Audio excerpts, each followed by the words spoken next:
ಇದೊಂದು medicinal tablet, but ಜನ ಇದನ್ನ ಚಾಕ್ಲೇಟ್ ತರ ತಿಂತಿರ್ತಾರೆ. ಇದೇಕ್ ಶುರು ಆಯ್ತು ಗೊತ್ತಾ? ಬನ್ನಿ ಹೇಳ್ತೀನಿ. 1978 ಅಲ್ಲಿ ಡಾಬರ್ ಕಂಪ್ನಿಯವರು ಇಂಡಿಯನ್ ಡೈಜೆಸ್ಟಿವ್ ಕಲ್ಚರ್ ಅಲ್ಲಿ ಒಂದು ಗ್ಯಾಪ್ ನೋಡ್ತಾರೆ. ಏನಂದ್ರೆ ಹೊಟ್ಟೆ ತುಂಬಾ ತಿಂದ್ಮೇಲೆ ಜೀರ್ಣ ಆಗಕ್ಕೆ ಮನೇಲಿ ಮಾಡಿರೋ ಆಯುರ್ವೇದಿಕ್ ಪುಡಿ ಮತ್ತೆ ಲೋಕಲ್ ಅಂಗಡಿಗಳಲ್ಲಿ ಸಿಗೋ ಟ್ಯಾಬ್ಲೆಟ್ ಗಳನ್ನ ತಿಂತಿದ್ರು.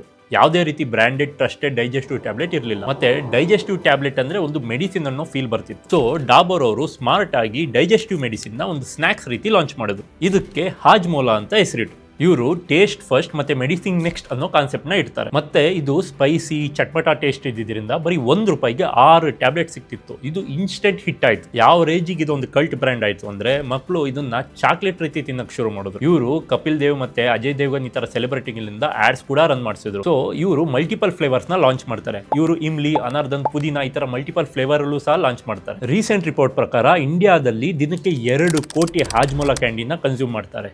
ನಿಮಗೆ ಯಾವ ಫ್ಲೇವರ್ ಇಷ್ಟ ಅನ್ನೋದನ್ನ ಕಮೆಂಟ್ ಮಾಡಿ. ಇದೇ ರೀತಿ ಇನ್ಸ್ಪೈರಿಂಗ್ ಬ್ರ್ಯಾಂಡ್ ಸ್ಟೋರಿ ಕೇಳಬೇಕು ಅಂದ್ರೆ ನನ್ನ ಫಾಲೋ ಮಾಡಿ.